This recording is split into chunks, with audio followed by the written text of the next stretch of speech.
This show is part of the HeadStuff Podcast Network. This is how it's always been. I'm on the outside looking in. Welcome to Double Love, the podcast in which we explore the strange and terrifying world of Sweet Valley High, book by book. I'm Anna Carey. I'm Karen Moynihan. And we are back with a whole new book. We're back in the Château d'Amour Inconnu. Back on the unnamed island that's off the coast of France via a drawbridge, I guess. A series of drawbridges. It's unclear. Suspension drawbridge. Who knows? It's nothing makes sense. We learned some more vague details about the sort of, political situation here, and it is deranged. So very unclear what the hell is going on. Oh God, it sure is. But we will get started as is our wont, has been for a while, with some tagline and blurb. And the tagline, I'm hoping this is little producer's shout out, but it is Prisoners of Love. Like, it's impossible to read it without singing it in your head, because that's the last song from the producers, which they knew, surely. They must have known. But can you share the whole blurb, which I myself have not seen? Oh, okay. So I'm looking forward to this. Yeah, like I'm just looking at it now, and it is incredibly spoilery. Whoa, we're not getting to any of this. Basically. Oh my God, that's spoilery! Wow, this first half of the book. Okay. Go on. Elizabeth Wakefield is furious. She was swept off her feet by Prince Laurent de Saint-Marie, the most romantic guy she's ever met in her life. Wow. Fuck you, Todd. Well, fairness. But that certainly isn't the problem. The problem is Antonia, his fiancée. What? I haven't read the second half of this book. I don't know why. I mean, I kind of seemed like it was going this way. It did, but yeah. Wow, you guys, really? You couldn't have taken another pass at this and not spoiled the entire thing. So yeah, the problem is Antonia, his fiancée. And Antonia's mother, the Countess de Rimini, will do anything to keep Elizabeth away from the prince, including locking Elizabeth and her twin in a dungeon. They spoiled that for us. Oh my God. Incredible. Oh my God. I'm enraged. Wait, we're not done. The Countess has another reason for imprisoning the twins. She's just taking the law into her own hands, I guess. Jessica Wakefield stole her precious emerald. Well, we could have seen that coming. I know. Or so the Countess believes. Jessica is enraged by the accusation and miserable about being separated from her brand new boyfriend, Jacques Landau. She swears she'll find out who framed her. But will the truth break her heart? I bet it will, because, there is nothing subtle about this book. I was going to say no surprises, but that dungeon bit did take me by surprise. I know. And in fairness, I suppose it does make sense of the cover. When you know the cover. Sorry, is that the end of the blurb? That's it, yeah. That is just the book 2 in an enchanting 3-part miniseries. Travel with Jessica and Elizabeth to Château d'Amour Inconnu, a French castle by the sea for a summer of royalty and romance. And being thrown in a dungeon. Yeah, what else would you do in your summer abroad? It's standard fare. Wow. Well, I'm pleased to say that the cover more than lives up to that blurb. Well, to the blurb, because we haven't gotten as far as this in the book. But I have to say, these cover shoots are just getting more and more impressive. Oh, I love them. I love them. I was so sad when I thought we were leaving the painted versions behind forever. Yeah. Especially when initially it looked like there was just going to be random shots from the TV program. True. But that is not what's happening here. Oh God, no. They have gone all out. I am so impressed. I just love that we are on location. We have costumes. We have props. It's everything. Props? Everything we could possibly want. So we have the Daniel twins as Jessica and Elizabeth in full-on prom dress, full-length ball gowns. Yep. It's amazing. Not only ball gowns. There's evening gloves. Evening gloves. They're both wearing elbow-length white gloves. The girls are handcuffed together. There's an incredibly flimsy chain going from Jessica's wrist up to the wall. It's kind of, you can tell she's just holding the other end of it in her hand. But it's like meant to be attached to the wall, I guess, is what we're going for here. They're clearly outside, but like it's a stone wall with this big timber door with little bars on a window up high. And Liz is just like holding on to one of the bars, looking off into the distance really sadly, like looking really dejected. Jessica's kind of like crouching beside her. I'm not really I thought she sure. was sitting on something. She sitting? Maybe she is. That would make more sense, actually. It must be some little stool or something out of sight. But yeah, like it's such a fucking good cover. Like Jessica's looking very concerned. She has this lovely necklace. It's like a pearl kind of pendant on it. Her dress is white, by the way. Liz's one is a lovely lilac colour. Like they look fucking great. Jessica has a classic complicated updo as well, which is like, she does. That's definitely Jessica. Like it's very true to the TV show styling as well as just the vibe of this book. It's so fucking good. 100%. I'm so pleased. Like we've got drama. It's the dungeon door is just amazing. Like it's such a fun cover. I'm really, really pleased. And I just love how shitty that chain looks. Like it's like she could just stand up and walk away. It's fine. I think and I'm very feeble, could pull that chain out of that wall. Yeah. Yeah, it's just like stapled into a bit of grout or something. Not a problem. Wow. Well, I wish I could say that the book lives up to this cover. I do not think it does. Like there's some moments, but there is so much filler. Every time those kids come up and are described as rambunctious. Yes. I don't know if you've been adding that to the stat count, but... Oh, I haven't. But yeah, maybe I should in retrospect. But yeah, like, I mean, unless I do feel like this second half, judging by the blurb, is going to come out fucking swinging. But like, this first half is just, oh my God. I think it is, because this first half is so much kind of place setting and recapping. And there's not a huge amount happens, really. No. But we're just going to have to power through because I need to get to this dungeon fucking pronto. Oh my God. Wait. Same. Well, we begin where we left off, with Liz feeling as if she's drifted into a fairy tale, wondering where else would I be riding on horseback in the moonlight alongside a handsome prince. Now, we are getting some geographical retconning. It's starting to sound a bit more, I guess, south of France-y. There's a lot of lavender. Would lavender grow on an island? I don't know, but it does grow in Provence, which is in south of France. So, yeah. I don't know. I'm trying to be generous. Liz is like, can this all really be happening? Can it be real? I mean, we were wondering ourselves. It's all very unconvincing. It really is. I mean, she's right to question it. So we're told, we get a recap of like their au pair duties and about how Todd dumped her before she left and how she hadn't planned to get involved with another man. But then the prince arrived. I'm sorry. She has got involved with somebody else the minute her back is turned from Todd. I mean, so I just do not buy this. This was just Todd minding himself. He knew full well as soon as she landed in France, she was out of there. Like she was going to end up with some dude. He was just preempting what was 100% going to happen, and he knew it. And if she obviously pretended like she didn't know it, but like Todd called this, he was in the right. Justice for Todd. Yeah, exactly. And like, look what's happening right now. Yeah. And it's so funny that she never stops to think, if I was still with Todd, then I'd feel really guilty. But no, it's like, here's Laurent. This is great. Screw you, Todd. It's like, no, dude, he knew this was going to happen. Also, we 100% know that if she hadn't broken up with Todd, or Todd hadn't broken up with her, she would be still doing all this with Of course Laurent. She would. So, fuck off, Liz. Sorry, I've got a short temper at the moment, so I am not going to be generous to any of these cunts. No, we'll be generous to the geography, but not to Liz. Yes, exactly. Or any of them. I mean, there's some character assassinations on previously likable characters, which I did not care for. It's this thing again where like we establish everything in the first book and then just throw it all in the bin for the second book. And now everyone's acting crazy.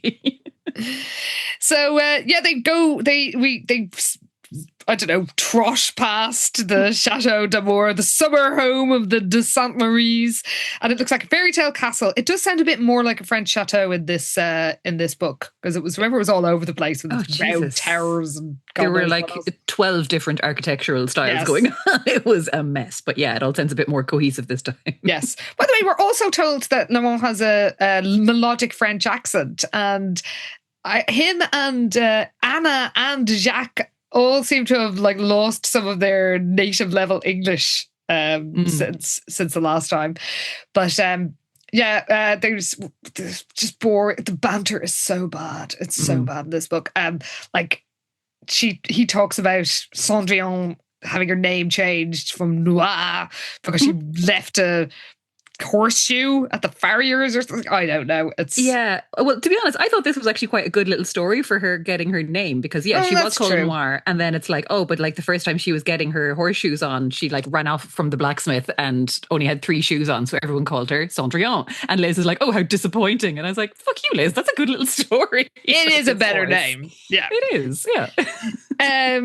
So they get back to the chateau and they see that the party is still going on, and Elizabeth thinks of the de Riminies and their snobby ways, and he wants to walk her to the door, and he knows he'll get into trouble if he's caught, but he doesn't care.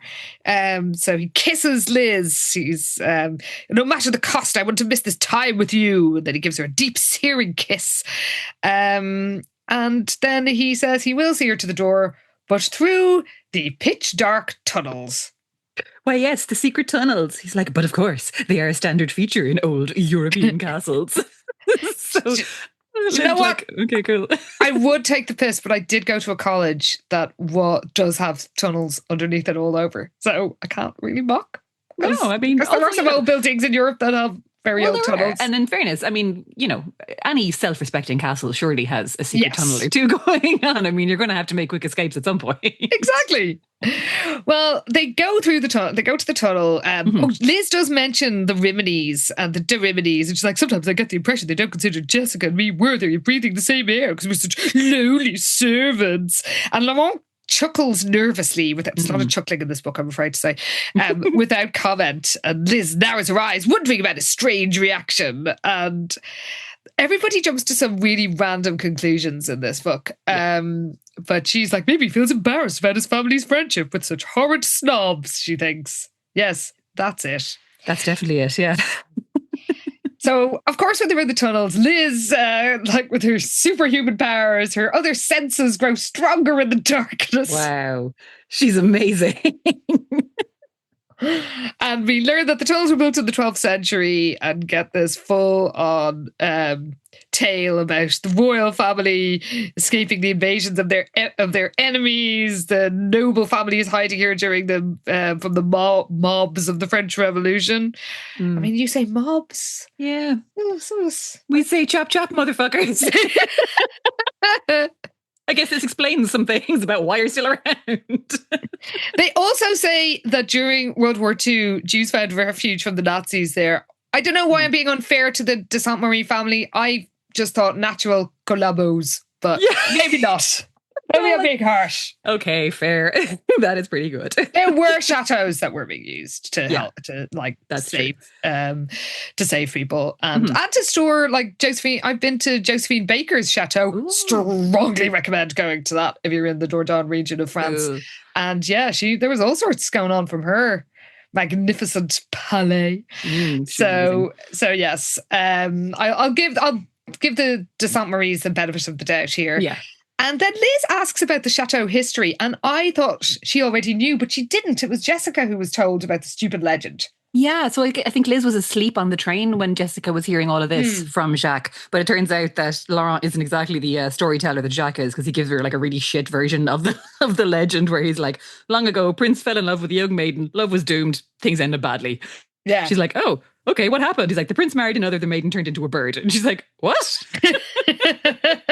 But he's just not interested in it. He's like, I prefer modern love stories. So starts kissing her again and is just being really annoying. But it's like, wow, you really undersold that story. Like, as convoluted and kind of annoying as it is, he did a very bad job of explaining like this big legend attached to his family home. So yeah. I guess he doesn't want a reminder of a prince falling in love with a servant and marrying another. Oh. Also, you would think that hearing about somebody turning into a bird would bring back memories for both Jessica and Elizabeth. Oh my God. Birdman, Jonathan Cain. Well, not the last little reminder we'll get of him in this book. Sure isn't. Amazingly. So unexpected. So they get to the end of the tunnel, and no one is surprised to find out that it's not bolted. And of course, we know Jacques has been using it to just pop in and out at all times.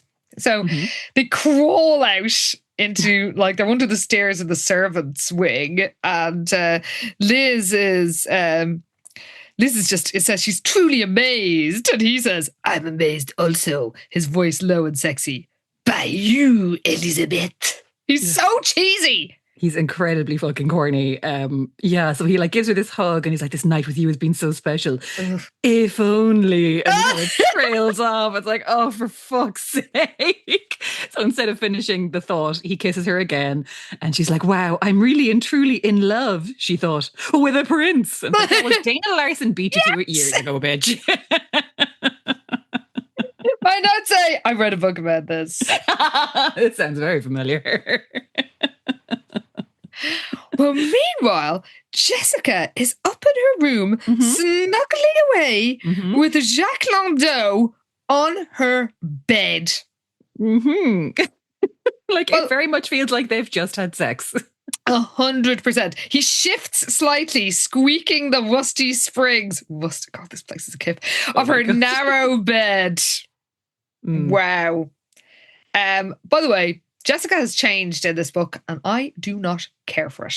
Her manner with him is so weird. She's been like this before, but it's always really annoying. Yeah. So it's sort of like, "I want to tease you," and be like all sulky, and it's like, oh my fucking Christ, I'm not in the mood for this, Jessica. That's all I'll say. We have had it with you, but Anna in particular. Told you. I'm like on the actual edge, and this book might push me right off. So, yeah, we're told that Jacques is gorgeous with warm brown eyes, curly dark hair. Did we say he had curls the last time? I don't care, I like it. And he's also the son of the Duke of Norveaux. Yes. So we get a full-on recap. We are told he is the hottest guy she'd ever seen. Wow, another new one. Who is in control of this like league table? Because Jacques is making bits of it. Also, Jacques again, who we were told had, previously told, had been educated in England and like barely had a French accent at all. Now, I guess I really feel that the ghostwriter got a French dictionary and maybe had like a little bit of high school French and is going to make the most of that. Because he's like, "Jessica, you and I, we share something that is so magnifique." There's a lot of how you say. And yes! Like, you literally went to boarding school in England. Like, you don't have to how you say anything. You know all these words. And then he's like, "Oh, I'm at home in my art. You inspire me to many dreams." And she's like, "Oh, what kind of dreams?" Like, "Oh, I imagine new things we shall discover together. All the days with you become a beautiful adventure." And then he bangs on about in this sort of Orientalist fashion about trips to Morocco, which sent Jessica into a reverie that Edward Said is turning in his fucking grave and all this. And then they joke about Louis, Jacques' dad, and Jacques is sort of rolling his eyes about Louis' antics and his ladies. Louis is gross in this book. He was so horrified by what they've done to him. No, yeah, he was such a proper like roguish charmer in that first book, and now he's just kind of gross. So Jacques is just kind of talking about how, his dad and what a card he is, and he went to Saint-Tropez last month, fell in love with 3 different women in one day, and again they have some shit banter where Jessica's like, "Oh, I hope you're not planning to follow his example." He's like, "No, my heart is taken, it belongs to you." And then Jessica starts crying. And, it's just fucking unbearable, to be honest. It's terrible. It's so bad. And again, I speak as somebody who is writing a romance novel set in France as it happens. Yeah, not a French lead though. She's like, "Oh, I'm happy," and he's like, "I am also." And then they declare each other's love. She thinks their kiss seals an unspoken promise to each other that will last forever. Jesus Christ! I don't know. And then he's like, "Oh, I must go because my father is waiting for me." And then she's all like sulky, and I find this so tedious because he's really like, annoying. "I've got to go." She's like, "I guess maybe not as excited to see me as you say you are." I'm like, just grow up. This is what you're 16. This is all stupid. You shouldn't be doing any of this. Yeah, it's very annoying, and it's very annoying to read about because then he's just like, oh no, don't be angry with me, you torture my soul. And then when she sees the anguish in his eyes, she softens and she's like, okay, but you have to promise to come back tomorrow. And he's like, yes, of course, nothing can keep me away. And like, it's all very overblown, and she grins at him and is like, that's better, she thinks. God, yeah, like she's a nightmare in this book. Yeah, she's terrible. But he says he'll be counting the moments till he sees her again, and she whispers, I'll be counting the moments too. Oh God, just run away, Jacques. Put your losses and go, Blue. Seriously. You're too good for her. Yeah. And I'm only sorry that this is really a spoiler, but that the situation forces you to behave in a way that could be misinterpreted as being gross. Yeah, true. So yeah, meanwhile, Liz is still getting off with Laurent under the stairs, but she has to go, so they agree to meet tomorrow. And she goes to bed feeling guilty about abandoning Jessica, because of course she was meant to be taking over Jessica's shift with the kids and just like fucked off on a horse. And we get a recap of their rift and, how they fell out over the summer. Yes. This goes on for ages. There's a twin comparison. What stage we're told to the twin comparison? Jessica was extremely intelligent. Okay. I mean, she does not pick up a lick of French. Oh my God, not a bit. And in fairness, the rest of that sentence is, but somehow the idea of learning from her past mistakes seemed to be beyond her comprehension. And that is very true. Well, what about the intelligence thing? She doesn't learn a goddamn thing ever. True. So yeah, we get, recap about Jessica and Jacques, even though we've literally just had it from Jessica's POV. There's nothing new learned here, just that Liz doesn't trust the Landos. Yeah. And she thinks that like fun for her is spending time with Enid and Maria and quiet moments along with Todd. But then she's like, I'm not going to think about him. Yeah, she's just kind of hissing that to herself in her room, kicking off her shoes, which is pretty funny. Well, she thinks she has a real Prince Charming now. So she doesn't need Liz or Todd. And then we're reminded of her stupid dream on the plane. And at the time, Elizabeth had dismissed the dream as ridiculous nonsense. Stay with that thought, Liz. Yeah. No, really, stay with that. You are losing your goddamn mind. And it just kind of, there's so much recapping in this book. It's just like, she had a dream and then she met Laurent and it was like, wow, he's the guy from the dream. And it just goes on about how amazing Laurent is basically and how much fun she's having with him. And he's so serious-minded and deep and silly all at the same time. But yeah, she hadn't expected anything more than a casual friendship. Sure, Liz. Yeah. And now she thinks about the dream and is like, maybe it must be just a coincidence that she and Laurent had dreamed about each other before they met. But her heart felt differently. And as she falls asleep, she thinks, are Laurent and I destined to be together? No, I don't care. I love that you were just like, I have no patience for this. You're all annoying. Everybody shut up. That is basically my attitude at the moment to almost everything, but especially this book. So the next day, Jessica wakes up to another beautiful day and she thinks she knew she was going to fall in love. And she looks at her emerald pendant that Jacques gave her. How fucking stupid is she? I mean, she's really dumb in this book. This is the thing. Like, she's so stupid in this book. It's kind of mad. But yeah, like the stone is dazzling her eyes and we're kind of reminded of when he gave it to her and said that he'd replace it with the real thing. But like, she's really obsessed with this necklace and then just thinks about how amazing Jacques is. And then that Liz doesn't really like him and is just like, oh, she's such a spoiled sport. And I don't care if this necklace is fake. It's beautiful. So she's like whispering to herself that her life is going to get very exciting.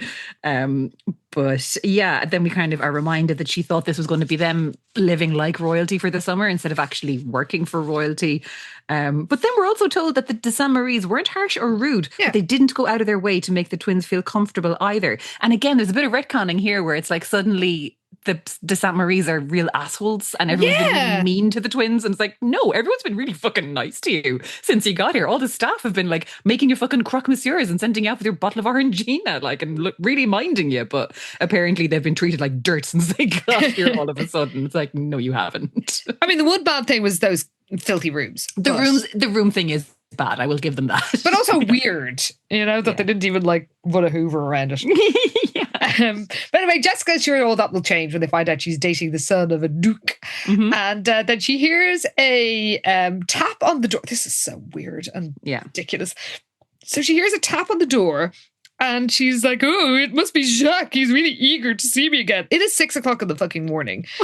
So she's like, how romantic.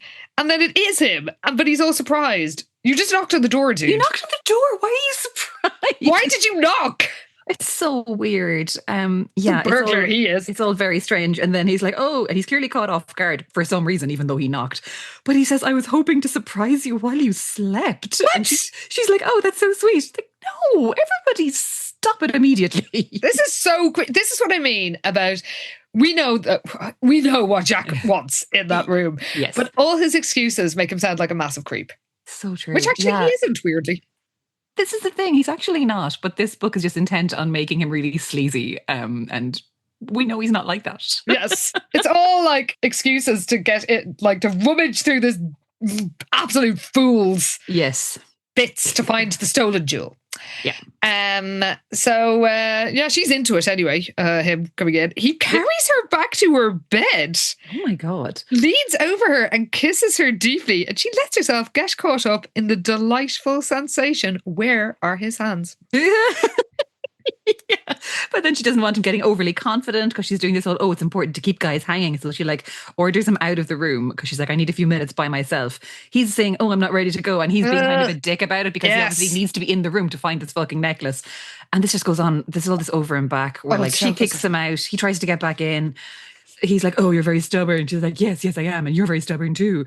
But eventually she gets him out of the room and then is just like dithering over what she's going to wear for the day to look amazing. Also, where do you think he's going to go? Because he is meant to, like, he's sneaked into the house. Is he just going to stand on a landing where anyone could come up and see him, including your sister who's in the next room? Yeah, and she also seems like she has this plan that she's going to waltz into the Princess de Saint-Marie's sitting room with Jacques at her side, and that now nobody's going to treat her like a servant anymore. It's like, why do you think that's what's going to happen? That you're just going to bring this uninvited guest into their house and they'll be like, oh, wow, we misjudged you, Jessica. Like, what are you talking about? I know. Well, we cut to Liz and the rambunctious royals eating in the nursery, which they should have been doing the whole time because it turns out the kitchen's being cleaned. There's loads and loads of boring stuff about the kids. I refuse to recap it because I don't care. They just mess with their food for ages. They're really annoying. And it just goes on for so long. Like it is pages and pages and pages. Is, but I do just want to point out that Pierre is now 6, apparently. Oh, yes, he is. Okay, they finalised that. Yeah, he went from being 7 when we met him to being 5 later on in that book, and now he's 6. I think the difference. Why not? Yes. The time-travelling Victorian ghost. Little sailor suit. Yeah. So then the maid, Brigitte, enters and Liz and her chat. It turns out she's a college student who's just working for the summer. And then I thought this was leading up to something really bad. Because like Brigitte and Liz are kind of laughing, and then suddenly Brigitte's jaw dropped and the colour drained from her face as she stared at something across the room, and Liz turns around expecting to see a ghost, but it's Laurent who's sort of like sneaking up to surprise the kids, like just full of mischief. And I really thought that this was implying that Laurent had done something kind of terrible to Brigitte, but we actually find out later that he hasn't. Because it's quite explicit. It's crazy because Liz sees Brigitte literally running out of the room, curtsying and scrambling out of the room. Yeah, like Brigitte is panicked leaving that room, and Liz is like, "Oh, this is so ridiculous." But I was like, "What the fuck did he do?" Like I was immediately mad at Laurent. Yeah, exactly. But it turns we do find out nothing. Because Liz thinks, and I thought, oh yeah, come on, Liz, you were so naive. But no, it turns out she's actually right. The servants seem to review Laurent and his family as being on a par with minor deities. That attitude might have been understandable 1,000 years ago, when a prince or princess could have had a person's head chopped off. You're in fucking France, Liz. The ones who got their heads chopped off in more recent times. We're the princes and princesses. Indeed. Says, it seemed terribly silly in modern times, especially for a college student like Brigitte. Yes, a college student in the 90s. This is absolutely fucking insane that they're like, oh, yes, your honor, when they see a fucking prince of an island. It's so Or any prince, so unlikely. to be honest. It's just ridiculous. It's more like the staff will have unionized and gone on strike. Like that's what's happening here. Set fire to something. Like set fire to the drawbridge. 100%. Trap those fuckers on their island with no servants. Leave them to fucking fend for themselves. And Liz is like, have these people ever heard of social equality? What was the French Revolution all about anyway? I'm sorry, are you lecturing French people about this? It's chic of her. Like, I'm not saying that there aren't far right. I mean, God knows there's far right people in France. And there was also like a weird royalist wing in France. But the idea that a 90s college student would be part of that, who's working for the summer, like who isn't like an aristocrat herself, is batshit. But anyway, this is when we turn to Laurent's point of view and we realise that, it is just, she is like, oh, yes, sir, yes, that. Right away, sir. Yes. Whatever you say. Oh yeah, so he's embarrassed by Brigitte's reaction and does think, I'm a human being, and feels like his parents and their household are stuck in the Middle Ages and it really bothers him. Yeah, they are, Jesus. Yeah, and it turns out, turns out they are. Which is, again, was not really the vibe that we were getting from that first book. But but he's so taken by Liz that her beauty soothes him. And it's really annoying. Also, wasn't there sort of a hint in the last one that he was like, yeah, they're just my half siblings. But in this, he adores them, the kids. And they're obsessed with him. Yes. God, this goes on for so long as well. So I'm just scrolling through it. Yeah, there is, I will just say, there is quite a funny bit where, like, again, like the kids are very annoying and Liz keeps giving out to them about not playing with their food. And there's a bit where, like, Pierre tells Laurent that it's Mademoiselle Elizabeth's rule, he explained, shrugging with his hands palm up at his sides. We don't understand it either. And I'm just like, sorry, when did this 6-year-old become Rodney Dangerfield? What's going on here? He's just like, we get no respect around here. It was just a really weird thing for a French 6-year-old to do. Oh my God. So like, oh, SpaghettiOs. Like, where's he getting this gesture from? Like he's 5, 6, 7. Well, maybe he's 57. Like, who the hell knows? Turns out he's actually been a 90s like stand-up comedian this whole time.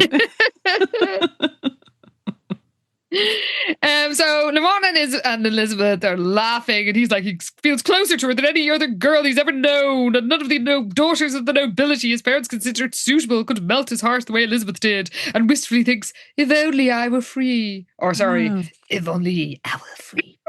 Libre. Yes, listen very carefully. I will say this only once.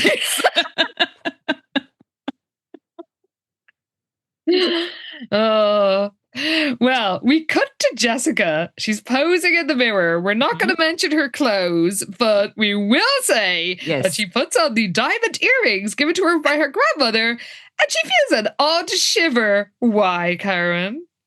Well, you see, painful, frightening memories of a certain time are hovering in the back of her mind because, earlier that year she'd lost one of these earrings and then it had mysteriously reappeared and she thinks, no, and squeezes her eyes shut. Back then, her life had been filled with death and obsession, but she'd survived. And like, it's such a weird little aside to throw in when you don't know what she's talking about. Because, of course, it's about the vampire that they just decided to never speak of again. Until now. He's canon. Yes. I did not think that would happen. Like, I was amazed enough they mentioned Cameron and the whole Flair thing. But fucking Jonathan Cain. Vampires are real. I thought they were sweeping that one under the covers. But no, not so much. I wonder, is it the same ghostwriter?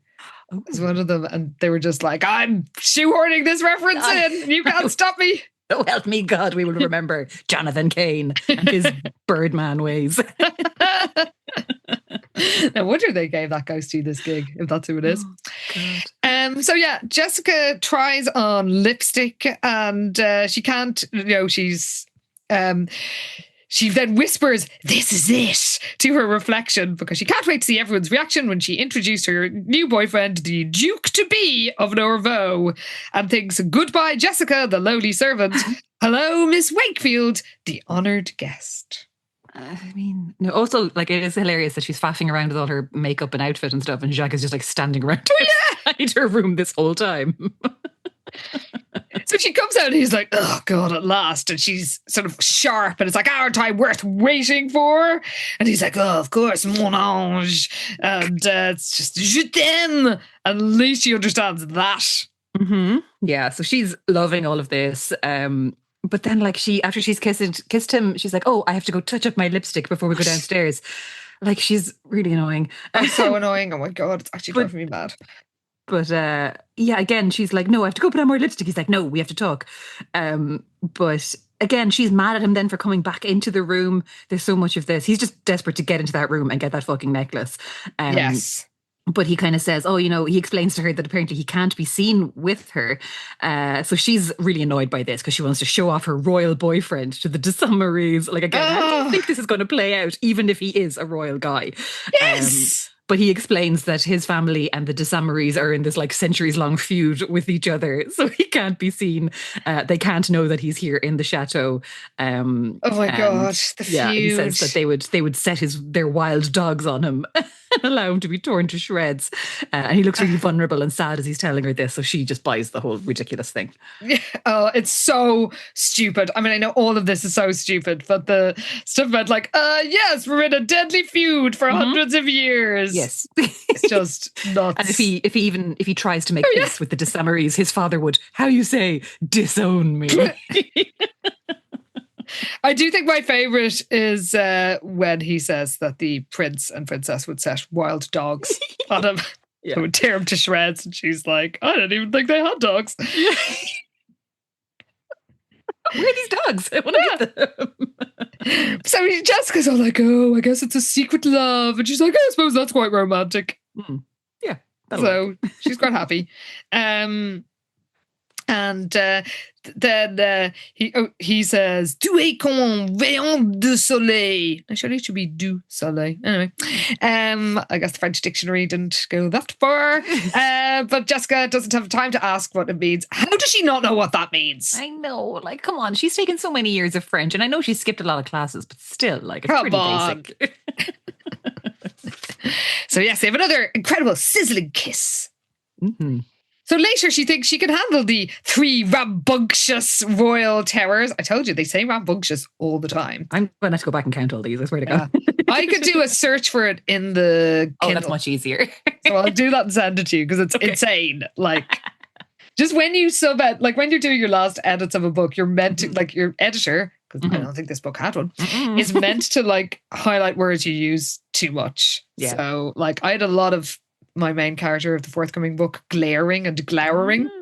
Had to change it up, put a few scowls in. Oh, so, a little frown here and there. Yes, exactly.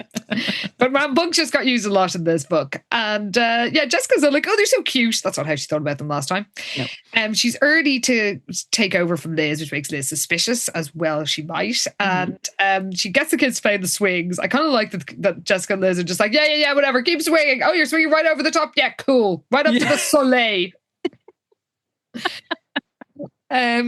So yeah, she tells her all about Jacques, full on recap that goes on for ages, and she's really outraged. She reels back as if she's been slapped, where Liz is like, yeah, maybe you probably shouldn't have an uninvited guest who they don't approve of in your boss's house. It is literally their house and you are working here. And yeah, she is so annoyed at this. She's like, is it right for them to keep 2 people who love each other apart because of some ridiculous old feud?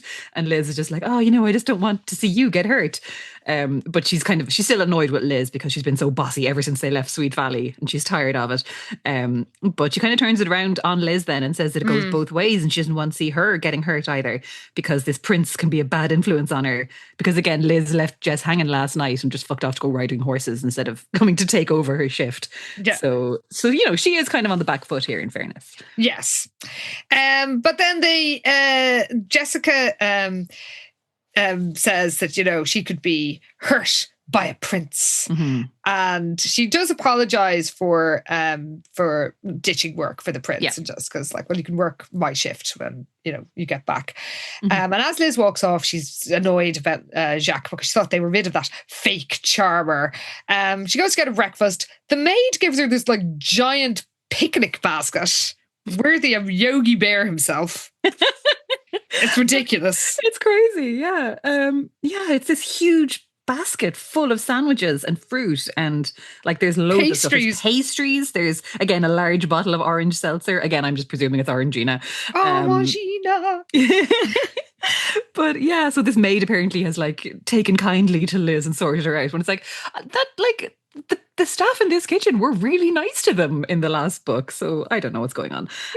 But yeah, so she's kind of wandering off with her huge picnic basket and wondering if maybe she could take Cendrillon out for a ride and if anybody would mind. And it's like, they probably would. Yeah, Liz, because you're the au pair. You're not meant to be going off riding Taking the horses. horse. She does chuckle as she walks away. There's so Of course much she does. chuckling. A lot of chuckling. Yeah.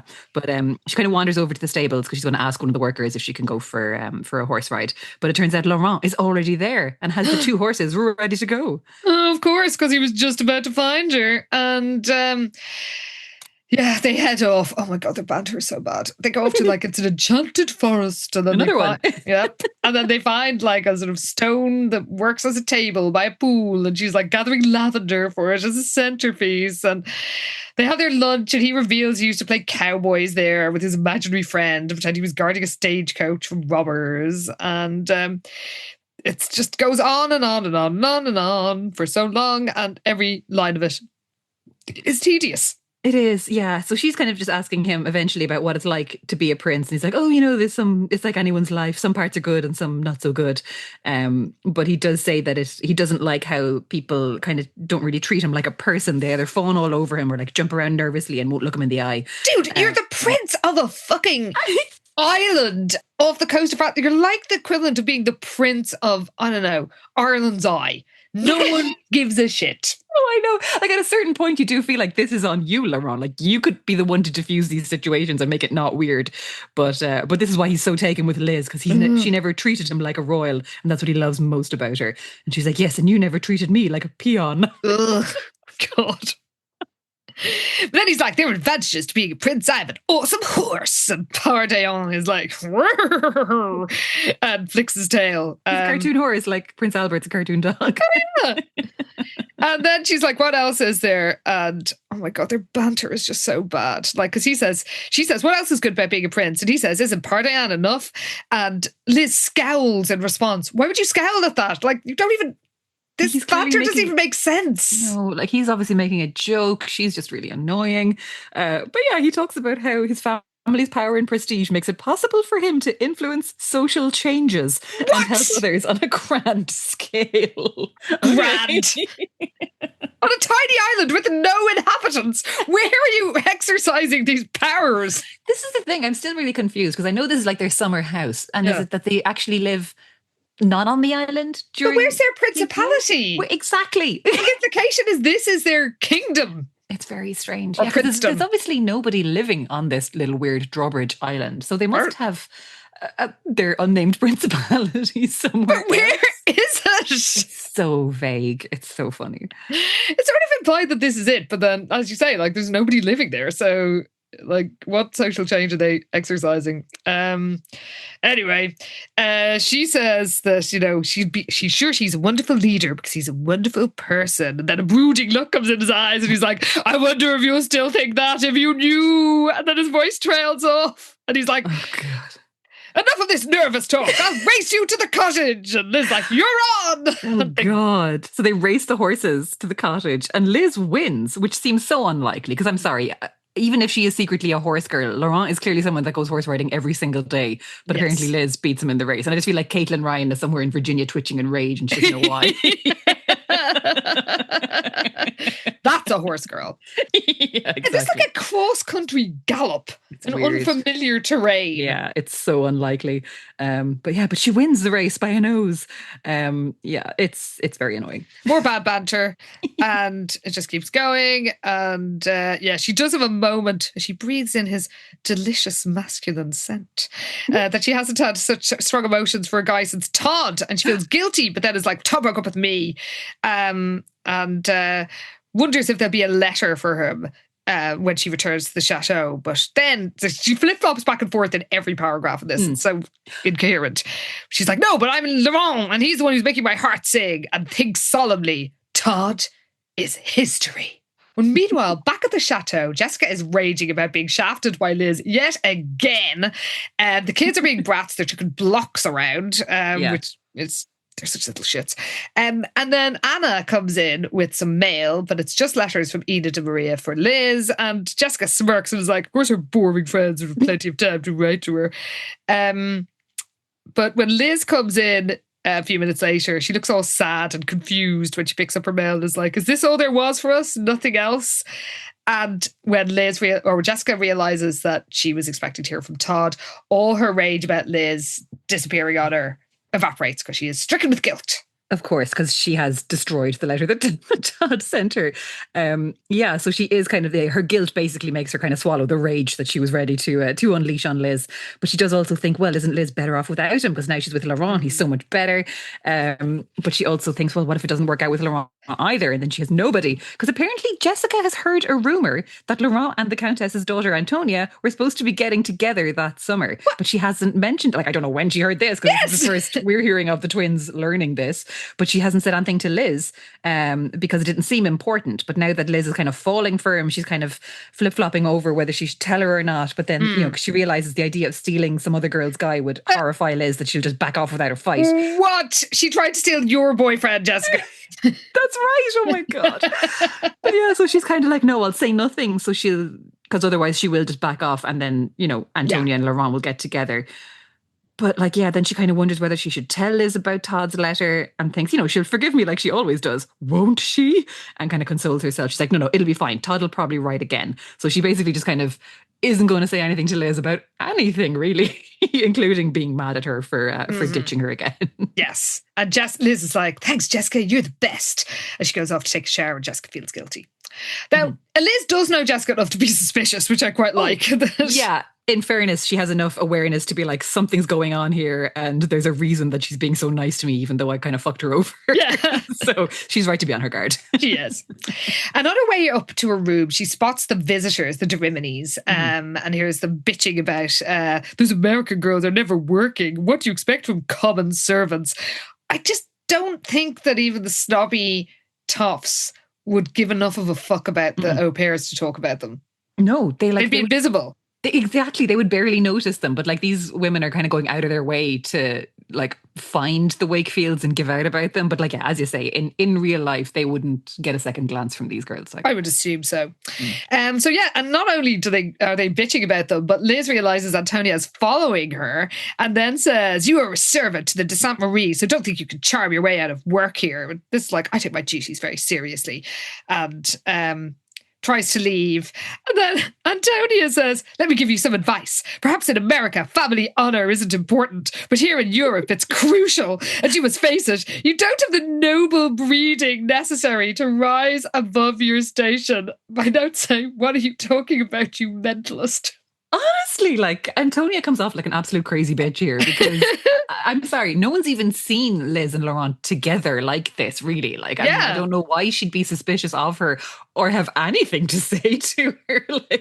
They spoke on the train very briefly when they basically told Liz to fuck off and leave them alone. But other than that, I don't know why Antonia's getting involved. Why are you bothering with her? Yeah. And then Liz is like, you're right, Antonia. In America, all of us are equal. We only keep breeding records for animals. Bitch, there's literally an association called the Daughters of the American Revolution. Mm-hmm. So the idea that in modern America, also a place that was an apartheid state in large chunks of it, 50 years earlier, 40 years earlier at this stage, should not be giving anyone lectures on equality. I know. And I do kind of get that part of it is Liz being caught up in this 90s optimism of we're all equal and isn't it great, even though that's obviously not the case. Yeah. But it's pretty funny that she keeps doing this. Yes. Also that her associations with Europe always involve aristocrats. Well, I must say family honour is very important in Waterford. Well, you've got your cousin Seamat doing us all proud. So there you go. Yes, family honour. That is the family honour, actually. She's carrying us all on her back, that girl. Seriously, if there's any listeners out there who have not heard Karen's cousin Kira, then you should, because she's amazing. She is. Obviously I'm biased, but she's actually brilliant. Yes, I am not related to her, and I have seen her live a bunch of times, and she is the people's princess. Truly, she's all the royalty we need. There you go. That makes you want to know some sort of... Dunboyne Diana. She is the Dunboyne Diana. We'll claim her for Dublin too, though. That's fair, yeah. I think she's sort of pan-Irish. No, she Got is. a few bits covered. In fairness, I would group her with like the Dublin cousins. Oh, So really? In my head, she's Dublin. She's not me. Yeah. She does have a Dublin accent. She does. Like, so, you know, we're claiming her. She wore a Dublin GAA kit. She did. At that Fairview gig. You're allowed to claim her. I feel like she herself would say she's kind of Dublin/Meath. So yeah, it's all good. This is how Irish people talk about like our family breeding and honor. Oh, no, and look at that. We're getting into the nitty-gritty of the different counties. Damn it, Elizabeth was right about us. Fuck. Hate that. So Liz goes up fuming about the Derimides, but realizing it's a total waste of energy. And she's like, thank goodness no one doesn't share their attitude. So we cut to the evening. This is absolutely unhinged. Jacques and Jessica are taking a romantic stroll in the Palace Rose Garden. Like, this is probably visible from the house because we know all the sort of fancy parts of the grounds seem to be on one corner of the chateau. True. Everything is stacked on top of each other in this place, like Animal Crossing. That's how it goes. Yes, exactly.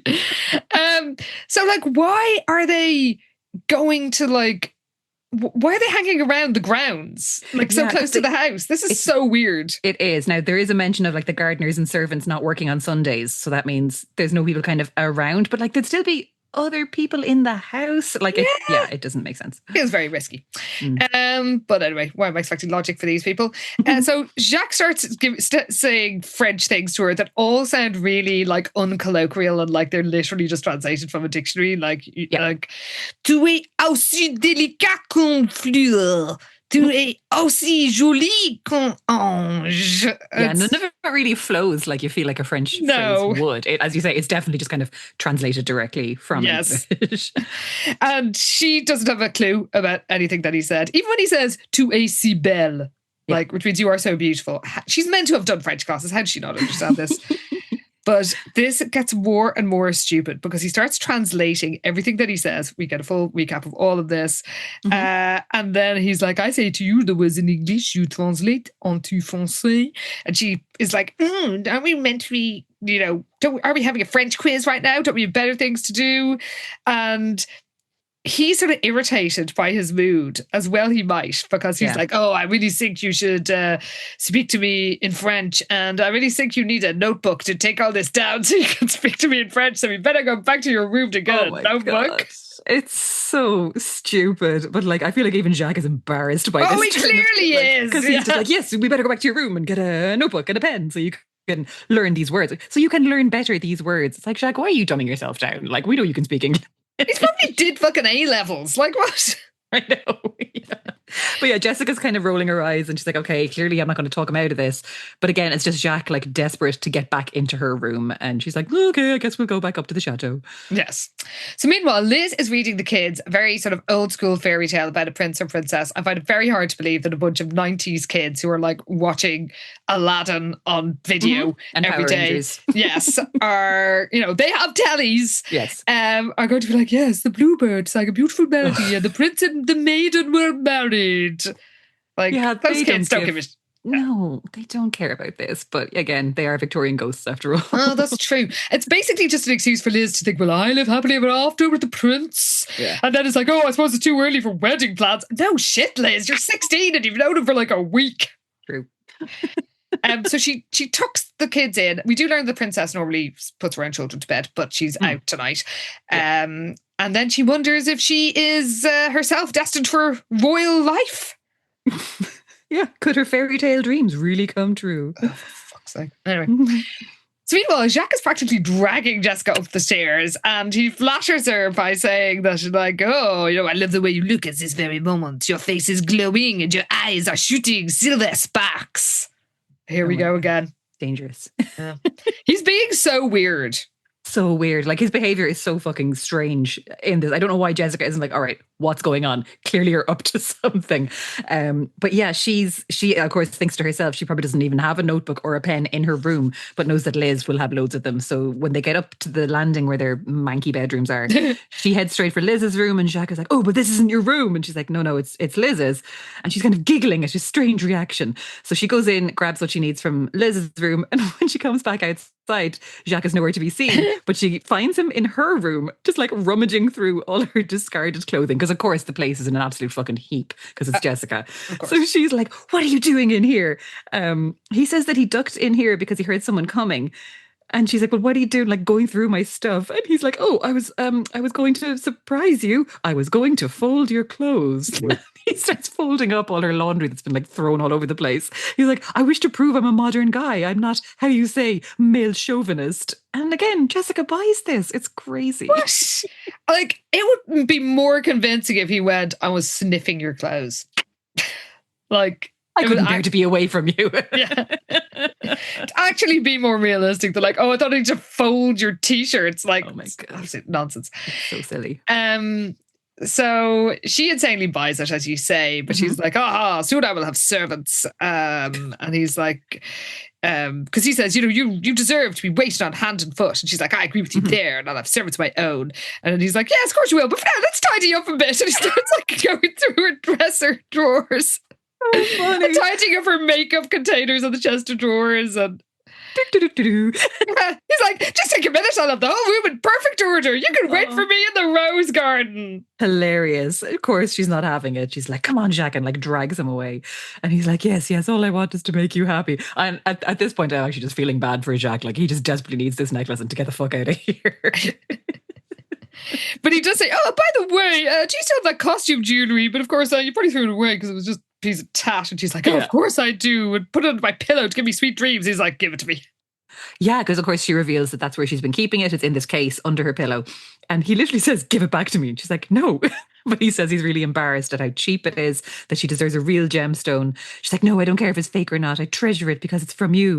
And he's like, oh, you deserve better, but has this like far away look in his eyes, and she's all touched. But of course he's just like, oh God, how am I going to fucking sort this problem out? But she just thinks he's being really sweet, and she's like, okay, let's get out of here. So back to the rose garden for their French lesson, I guess. Ooh la la.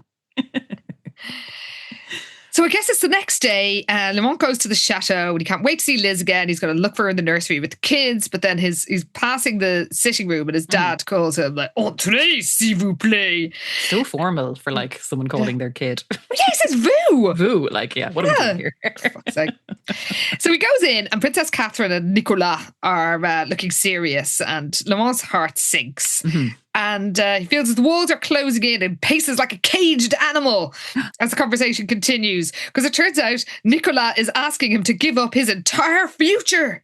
Oh my God, yes. And apparently Nicolas is very stern, and he's saying, the time has come for you to take on a man's responsibility. You're my heir and will one day assume my place as the leader of our people. So people! What people, please?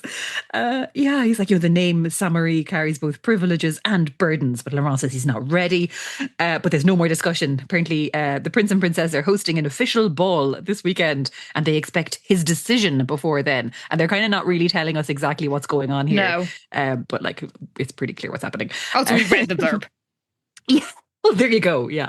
So Laurent's like, what do you mean this weekend? And Princess Catherine's like, look, marriage won't end your life. Like, there are those who believe marriage and fatherhood are life's highest blessings. Now, he's also, what is he, 17, 18? Yes! What age he is? Like, no, he's no more than 18 at the very most. This is the thing. So like an 18-year-old royal getting married off in the 90s is like not happening. Absolutely not. Like, this is absolutely insane. It's crazy. Yeah. Why doesn't he go to college? I know. Why is he just mooching around his parents' house still? But so they kind of had this whole back and forth where he's like, oh, but isn't love more important? And they're like, oh, duty and love are two sides of the same coin. And you have to honor your family and your heritage. But they just have this big argument. And eventually Laurent reveals that he's met someone, a beautiful girl. And he explains that it's Elizabeth Wakefield. And his stepmother is like, you can't be serious. But Nicolas is like, who's that? He's forgotten already who's looking after his kids. It's so funny. He's literally like, who's she? The name's familiar. And the other week he was like, the previous book he was like, oh, welcome, Jessica and Elizabeth. Personally welcomed them. It's like, who do you think these blonde bitches are that are minding your children all this time? Funny. He's like, oh yes, I remember they are lovely girls, but Catherine is like hardly have a class for Le Mans. And Nicolas says, tradition is wiser than any man or woman. Always remember that you are in a position to secure us a valuable political alliance. There is so much at stake here. Dude, this wouldn't have been the case since like the 18th century. What is happening? What is at stake? What are you talking about? A political alliance? Like, the Rimini's are Italian, I think, aren't they? Well, they've got an Italian name, but they speak French, so it's very confusing. That's true. Yeah, it is very But confusing. even if they were, what the fuck's some like tiny Italian castle? Like, what Honestly, are you talking about? like political alliance? Like, literally, what are you talking about? That's actually deranged. So crazy. So like, and even if they were like the prince and princess of like England and Spain. Well, I mean, Spain has been a republic for a while, but like, they still have royals. They do have a family, though. Yeah, They do, yeah. Even if it was them in the 19th century, this really wouldn't make much of a difference. No, politically, like especially in England. So I don't know what imagine Gladstone being like, oh shit, the de Saint Maries want to marry like one of Queen Victoria's 10 million children. Like, no one would care. Does not matter. Oh God, but Laurent is torn. He's because of this fucking valuable political alliance. But yeah, Laurent doesn't want to throw a temper tantrum. It's not his style apparently, but he feels like he can't turn away from his family, but he also can't live a life that's chosen for him because it'll be a life without Elizabeth. Oh, count your blessings. Well, oh God, I hate this scene. We cut to a seaside cafe where a nervous Jacques waits for Louis, who is now a sleaze, not a charmer. No, like he's gross because he's like he's an hour late, and eventually Jacques sees his dad coming, like accompanied by these like bikini-clad blonde women. Yeah. And he like introduces them as like Monique and Carlotta to Jacques, and like the girls are all kind of giggly and flirty. One of them is wearing this like lovely bracelet made of pearls. This feels very significant. But yeah, Jacques like obviously isn't interested in whatever's going on here. He just wants to talk to his dad. So Louis like sends the girls away. He's like literally like, run along, my beauties. The girls scampered away, giggling and blowing kisses over their shoulders. Like, ew, what are you doing here? It's gross. And then we're told the smug smile on Louis's tired, wrinkled face tugged at Jacques' heart. By the way, Louis is meant to be like about 55. So, you know, Louis... Despite his failing health, Louis would always be a rogue. He is on death's door, people. And he's like, I may be old, but I'm not dead.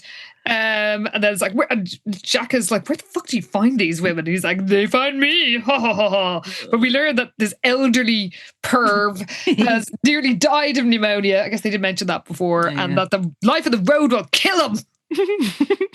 That or an STD at this stage. Oh like, my God. It is 100% going to be an STD. We then told Monique and Carlotta insist on entertaining us for the day on their yacht. And then... This is so gross. Louis like, which one's your favourite? Ew. I'm partial to Carlotta, but you may have first choice. Dude, you're disgusting. Also, he's 18.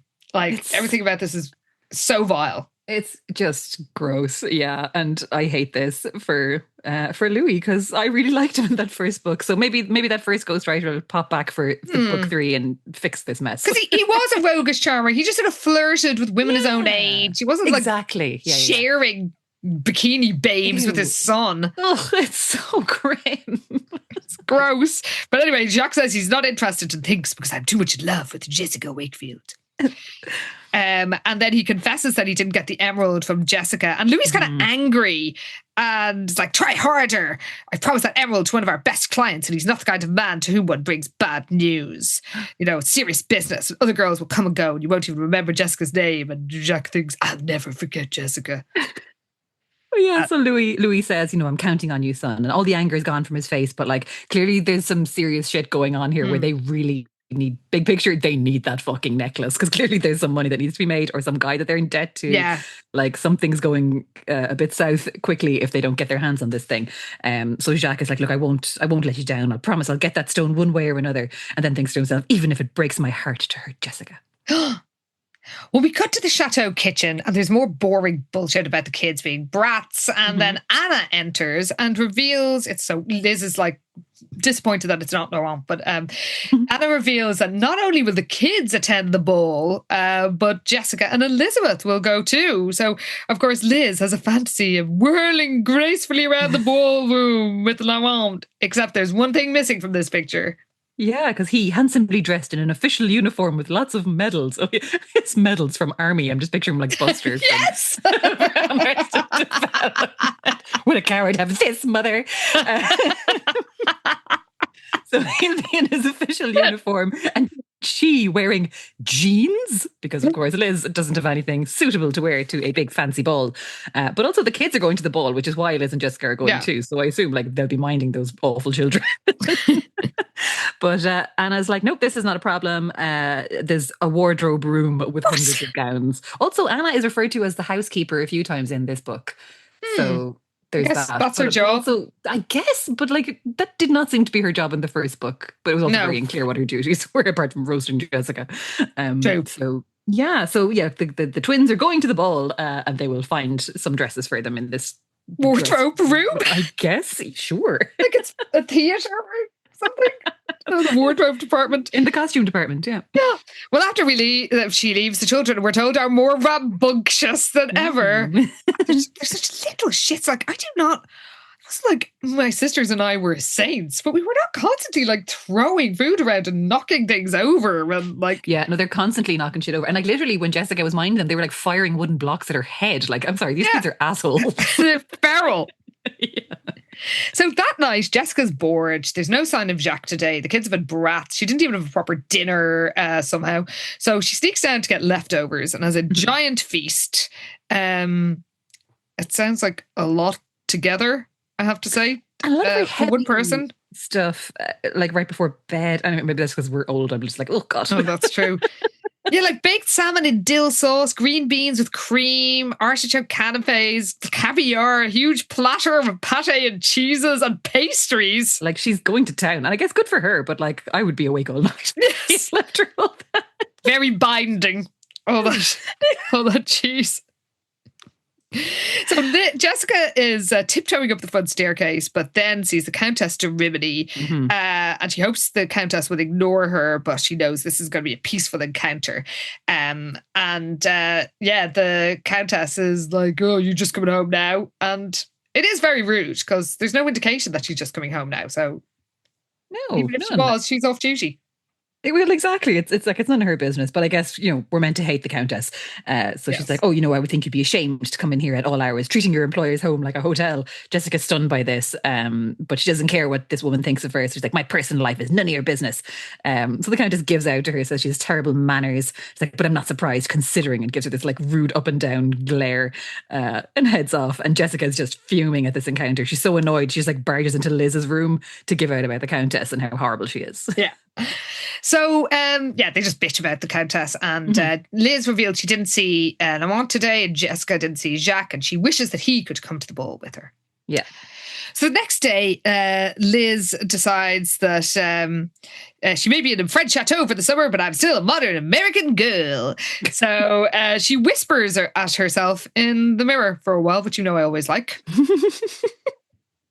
Yeah. It's great. She's kind of examining her reflection and thinking, maybe I should wear more makeup. How would I look with a more dramatic style like Jessica's?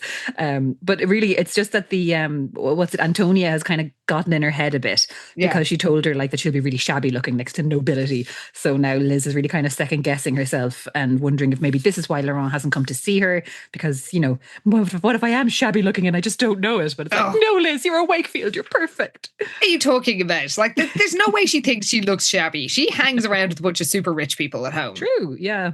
Like, very true. But she's kind of trying to just talk herself out of this weird frame of mind that Antonia's kind of put her in. So she's going to go out to the cottage. Yes. To find Laurent, the not fun cottage. Very much not. And Anna stops her to give her an umbrella because it's going to start raining again, apparently. And Liz is kind of dithering as to whether she'll go or not. Because she's just kind of second guessing everything. She's like, well, what if I stand out as a commoner among Laurent's noble friends at the ball? So She's really just lost whatever confidence she had, I guess, about this whole thing with Laurent and being at the ball and whether she should just leave it. But then kind of finds her courage and she's like, no, I'm going. I'm not going to give up on this. Yes. And then heads off out to the cottage. Also, what is the weather like in the south of France? So it's constantly like lashing rain and being cold. Honestly, like truly, yeah, because they keep lighting fires. Just like it is sweltering hot in the south of France. What are we doing? So she approaches the fairy tale cottage, all excited as the rain starts. But when Laurent answers the door, he's just a bit off because she's like, oh, I always end up here where it rains. And he hesitates, but he gives her a tight swan. Is like, come in. And yeah, the fire is blazing. God, I feel sick thinking about it. It's so I know. I just feel so like uncomfortably warm. Yes. And she's like, did I cover at a bad time? And he says he was going through his mail. And she's like, okay, can I make you coffee? And he's like, yeah, whatever. Yeah, he's really weird and distant with her. And she's kind of like, okay, he's just a bit preoccupied. You know, this happens to everybody, even if they're royalty. So she kind of heads off and goes into the kitchen. She's kind of chuckling again at like the memory of him making her breakfast that time and putting on his fucking chef's hat. Christ. So who doesn't have a chef's hat just lying around the place? Who among us doesn't have a costume department ready to go at all times? That's where it was. That's where it all makes sense. But yeah, she comes to find him in his office. There's a photograph of a woman hanging near the door, and it's clearly his mother because the similarities between them. Princess Marianne, who was returned to the sea, and she kind of brings in the coffees and sees like huge piles of mail, apparently. He's just like, yes, I'm very busy. So again, he's really he's preoccupied. He's not really talking to her properly. She realizes she's picked a really bad time to come drop in on him. She's like, look, I can see you're busy. Like, I'll just come back later. And then he's like, no, I can finish this later. And then he's even though he's kind of like, no, I'll chat with you. He's still just kind of bland and weird with her. Yeah, no, he's very weird. And he's kind of a dick. He is. Yeah, he is a dick to her because, he's just he keeps getting this like sharp look in his eye. And he says how the ball, she mentions the ball that weekend. He's like, yes, it's very important to my family. She confesses she's a bit nervous about it. It seems a bit overwhelming and she has a fear that she'll embarrass herself among these noble types. And she's obviously saying this to be reassured. But he's just like, yeah, I can see how you'd feel that way not having been brought up in the culture. And she's like, what the fuck, dude? Yes. Like, it's pretty bad from him. Yeah. So she's like, oh, you mean like you? And he's like, yes, like me. I'm a product of heritage, Elizabeth. We all are. And she's like, people are people though, right? And it's like, how much difference can there be between your people and mine? And he's like, an entire world. Oh, God. And Liz is really upset by this. She's just like, oh, God, something's wrong here. And, where's the sweet romantic guy who made me feel like a princess? Because now this guy is just giving her absolutely nothing. And she sees that he's just kind of like withdrawing from her. She doesn't know how to reach him.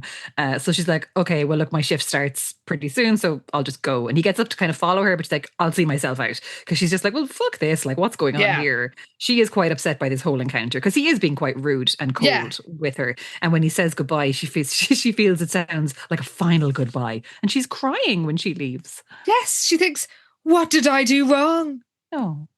And that is the end of To Catch a Thief, part. Wow.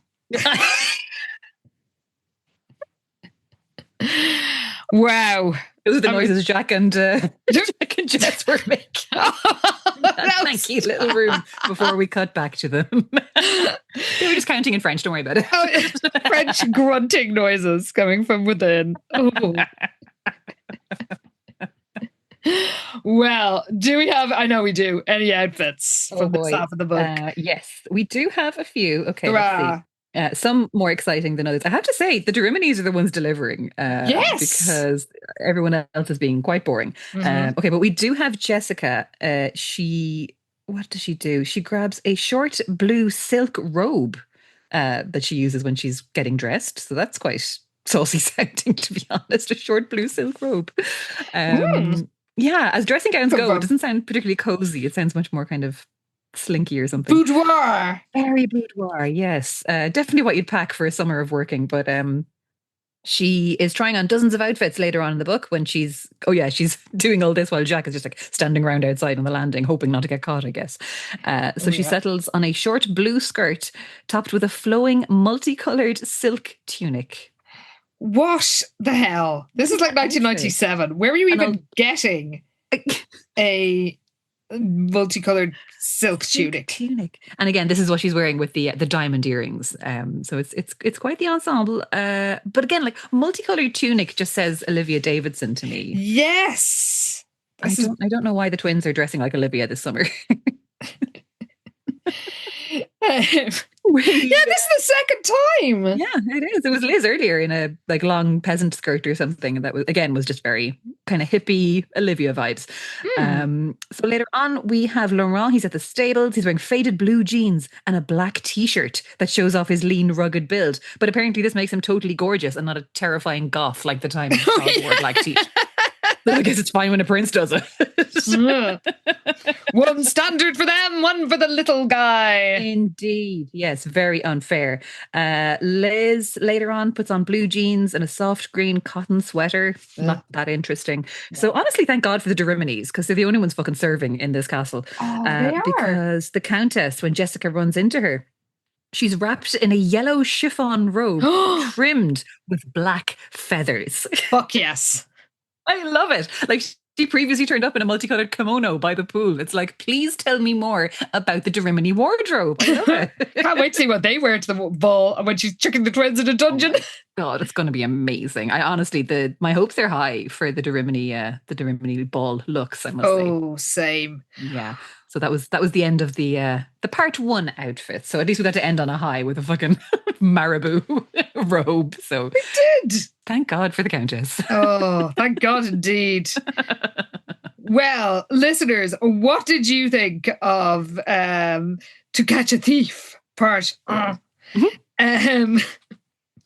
We always love hearing from you. Thank you for your patience waiting while I've recovered my various ailments. We are glad to be back though, and you did have plenty to say about the last visit to Le Château.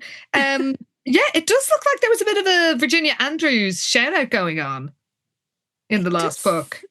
Yeah, Steffi Barra 17 said, as I recall, in the prequel of the V.C. Andrews Heaven books, there's a maze with a cottage and a hot dramatic loner. I haven't finished this week's episode. Perhaps it comes up. Okay. Yeah, no, I just don't know anything about these V.C. Andrews books. All I know about V.C. Andrews is the vague plot of Flowers in the Attic, and I wish I didn't know that. I do remember knowing about My Sweet Old Rita as well. Whatever the one where there was somebody who was like, had a dead sister and they had to replace her. Anyway, it was all it's always some weird shit like that going on. But yeah, it does sound enough people commented on it to make it look like this is definitely, too much of a coincidence, basically. Yeah. There was a lot of defense of American cider. There was, yeah. Oh, well, about mulled cider, which honestly sounds nice, but again, not at the height of summer. And I'm sorry, but French cider isn't. I don't think it would work as well. No, it tastes like it was made in a barrel in someone's shed, which it probably was. So the thought of heating it up and adding some spices to it, absolument pas. No, but I can get on board with like a nice hot cider. With certain ciders, I'm sure it is a good shout, but I just don't feel like it would work with what we're dealing with here. No, or in Ireland, just trying to chuck some Bulmers in. Not Bulmers, let me think. That's just being at a festival and when your cans have gotten warm. Been there, regretted that. Yeah, it's warm cider for breakfast. Yep. But Madame Fromage, likes other stuff, said, one of my favourite things about living in Canada and having family in Europe, specifically the Netherlands, is the relative perception of distance. What's considered a long travel time there is a daily commute here. And no, we cannot do a day trip to the Rocky Mountains from Toronto. I did know that, but yes. Yeah, it is just the time it takes to get from one side of a state to the other will have gone through 6 countries. Yep. It's just different. Gen V skills spoke for, I think, all of us when she said, the moment Laurent remembers Liz slipping into the hedge, I'm instantly reminded of that iconic Simpsons gif with Homer disappearing into the bushes. Oh my God, that's such a good shit. I love that. That's just how I'm picturing that moment. From now on, I just... Go back in. Fantastic. I also liked Abby Normal said that this is obviously the island from Lost. I'm assuming we'll see a polar bear soon. Oh, fingers crossed. Who knows what the hell's going on there? I am really enjoying everybody's takes on this confusing island. Oh, well, at least you're always confused as us, which is kind of nice. That's true. Yeah. Hannah J. Bear got the tag yourself going. She said, tag yourself. I'm the Château scroll maker and my anxiety has never been higher. For years, I managed to cling on to my career by keeping the secret of computers and Microsoft Word. By bumping up tech-savvy guests in the maze. But I feel the net closing in. Amazing. Nice little fun there. Oh, that's so good. I like Marnie McFly VA said, I am the Wakefield floating head. This is a reference to the UK covers that we got with the weird floating head. I see all. I know all. I judge all. Ooh, it's the hottest guy I've ever seen. BRB. KW Thomas Book said, Je suis la baguette. For years I've been a staple of SVH picnics, but now when you're in my homeland, I get supplanted by fucking sourdough. No. This is an outrage. This was one of the many things that annoyed me about the food and drink in this book, along with hot cider and the upsetting croissants. Oh, God. That's such a good point. Like, they're stone mad for a baguette in Sweet Valley, and now that they're actually in France, they're not eating baguette. Madness. It's crazy. But also the stuff with the like they're constantly eating croissants, regardless of the time of day, all the way through this book. Yes. And I've realised that basically it's the same as like when they went to London and all they had was scones. It's like, this is the food stuff that we know is eaten at a certain time. Oh my That's God. all they're going to have. So basically the London and scones thing, this is just the Château and croissants. Yeah. Oh, you know that it's just making me miss. You know when you're on holiday in France and like every day you go to the baguette and you pick up or you go to the boulangerie and you pick up your baguette and then you eat the top of the stick as the way home. Fantastic. See, these Egypts aren't even appreciating it. They're really not. They're No, of not course making the most. There weren't any shops or anything on this stupid island. So. No, that's true. Yeah, it's such a weird experience that they're having. I did like Madame Fromage likes other stuff. Said, I'm cider. I'm having an identity crisis. Am I alcoholic? Do I sparkle? Am I meant to be consumed warm in a mug or chilled from a can? Who am I? What am I? I mean, what indeed? We're all confused. Fury Girl said, I'm the bag of cans being slowly reintroduced to SVH. I haven't been seen since Too Much in Love, if my notes are correct. Lila served wine a few times, then Francine decided that behaviour was far too relatable and common. Maria Teresa Biblioteca said, I'm Constance, Maria Teresa Biblioteca's wife, who has overheard countless hours of That Sweet Valley show with the Irish ladies. I'm once again offering my unsolicited input on the random snippets I just heard of the latest episode. Elizabeth broke up with Todd again? Again? Really? Poor Todd. And I love that Madame Fromage said, the second-hand Sweet Valley High exposure our spouses are receiving. I do always love hearing when people are like accidentally overhearing and like, what the hell is going on here? What is this? It's very fair. It's very a reasonable reaction, I would say.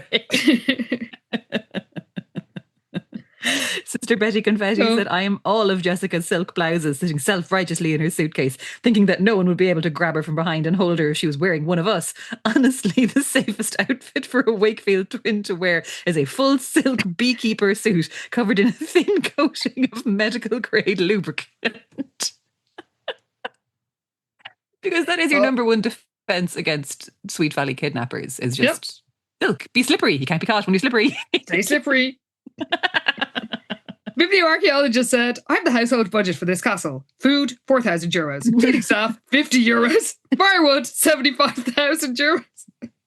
Somebody help me. My family is dying, in brackets, of heat stroke. Oh my God, there's so much good stuff here. It's so good. Always a delight, listeners. So funny. It's brilliant. I did enjoy this actually from Sister Betty Confetti, who says, I know I've spouted some pretty loose conspiracy theories in the comments. I'm fascinated by this, but I have to confess, I think the biggest conspiracy associated with this podcast is this. Anna has a voice that sounds like her name should be Karen, and Karen sounds so much like an Anna. I'm not sure if there's evil twins at play here, but I think there's shenanigans afoot. And like, lots of people were in agreement with this. Do I sound like a Karen? I hope they don't mean like a bad Karen. I was going to say, because, you know. I am middle-aged and angry. Maybe more so this episode than any other. Yeah, that's true. I do try to use my anger for good, though. So I don't know. But I can also say I have never in my life asked for a manager. So there's that. neither have I. The Sister Getty Confetti did say the secret third podcast host is The Voice. Oh my God. Oh, Solitary Fairy said, this really got me intrigued. I know we're all laughing about the blurb for Elizabeth's Secret Diary Volume 3 because there was like a mention of that in the end of the last book. Yeah. Says, but seriously, if you haven't read it, you will not believe who she falls in love with in that book. Oh my God. Oh, and especially the next comment from Mel Bell says, I hate that book. As far as I'm concerned, it's not canon. Okay, that is super intriguing. We have to do it now. Yeah, I mean, we were going to have to get through all these books at some point anyway, but like, yeah, we're definitely going to have to jump to volume 3 for sure. By the way, speaking of extra books, thank you so much to the listener. I don't know if you want me to say your name, so I'll err on the side of caution, but you know who you are, who sent me Todd's story. Hey! I very much appreciated it. Very much cheered me up last week. And yeah, thank you. I cannot wait to get into it. It looks like it's... The thing about those stories is that they are from the sort of golden age of Sweet Valley High. Like, true. I do feel the post-Margot era is a sort of silver age. There's kind of a slightly shit period in the sort of tennis girl era where they're running out of stuff, but like... True. And then they went back with Full Madness for Margot, and it's been pretty good ever since. But it has, in fairness. Yeah. Oh, God. We also need to say thank you to Edwina, who sorted us out with some SVU books. And I feel like we pretty much have a full collection now, maybe bar a super thriller that's just really difficult to find. So thank you so much to Edwina and to everybody who has very, very kindly sent us SVU books, because oh my God, we can safely say the next era of this podcast is good to go, basically. Yes. Oh, so thank you so much, everybody, for getting in touch. We don't have time to read all your messages, but we really, really appreciate hearing from you. And yeah, thank you for continuing to tune in and your patience when I'm off doing random weird book stuff or coughing. It's all appreciated. And of course, if you would like even more of us, and if you'd like to support the show in a very real and monetary way, you could do so by signing up to HeadStuff Plus. Yes, if you head over to headstuffpodcast.com, you can sign up to support the show for as little as about €5 a month. And yeah, that gets you access to all our lovely bonus content. It gets you access to the bonus content for every other show on the network too, which is quite a nice deal. And it also gets you access to, it's like the Double Love Plus feed. So there's ad-free regular episodes and all our bonus episodes all in the one place. And of course, our bonus episodes of late have been all about the Caitlin series. So there's 4 entire series of us chatting about the Sweet Valley High TV show, which was fantastic. Oh, miss it still. Honestly, those are our friends. Yeah. But lately we've been deep in the world of Highgate. We just finished the first trilogy of Caitlin books. So we're moving on to I guess Caitlin's new era, whatever that'll be. We're not sure if she's going to college yet or if we're hanging out with her for the summer. There's a lot going on. There's been a secret doctor dad. There's been another weird kid of indeterminate age who ate a bag of fertilizer. Foster, goddamn. It's high drama. It's a lot of fun. And yeah, if you can, do join us because we're having great crack over there. I mean, a cave fell in twice. In one scene. In one scene! It was quite ridiculous. What are you waiting for? Like, honestly, it's full tilt telenovela nonsense, and it's great fun. Is. And we are starting a new trilogy. We're starting the second trilogy next week, so I'm looking forward to that. It's the Promises trilogy. Promises, yeah, yes, nice. So, yes, Pi Beta Alpha siblings, we will see you in the clubhouse next week for the beginning of Promises. But we will see you all, I guess, in the dungeon. I guess. I mean, I'm dying to know how we get there, but I'm excited for the ball, for the dungeon. I feel like all the good stuff is in the second half of this book for sure. Are the Deriminis going to do a Frank Cobra? We can only hope. I want to see Antonia just swinging an axe running through a maze. Is that too much to ask? Oh my God. Well, we did get some Shining references already. People pointing out the similarities between The Shining and the Château. So surely that maze has more to come from it. I mean, we can't be done with the death maze yet. Fingers crossed. So yes, we will see you all then when we find out what happens when, I guess, the Countess de Rimini tries to catch a thief. Ooh. See you then, everybody. Thanks for listening. Au revoir. À bientôt.